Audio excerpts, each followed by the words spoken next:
Cosa pensa di questa giornata? Giornata particolare, giornata che ci presenta delle novità sul mercato del web, sul mercato della pubblicità, perciò sicuramente interessante.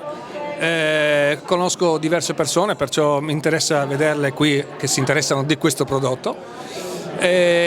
Diciamo che adesso stiamo aspettando che ci presentino le novità del mercato per poi aggiornarci sui nostri monitor.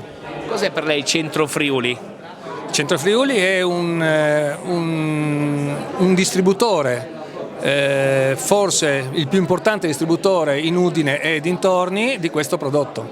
A quale prodotto oggi è più interessato?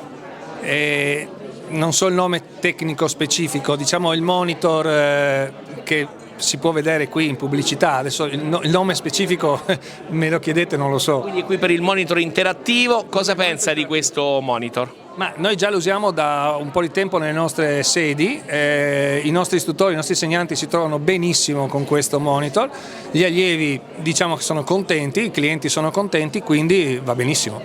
Lei lo ha acquistato, lo ha noleggiato il monitor del Centro Friuli, è contento dell'acquisto del noleggio? Sono contento, noi l'abbiamo noleggiato, ne abbiamo esattamente 3. Quindi in tutte e 3 le postazioni siamo assolutamente soddisfatti del risultato. Perché ha scelto questa formula del noleggio? Ho scelto questa formula del noleggio perché è una scelta che aziendalmente funzionava. Ecco. Consiglierebbe i prodotti e servizi di Centro Friuli? In questo momento per quelli che ho provato assolutamente sì.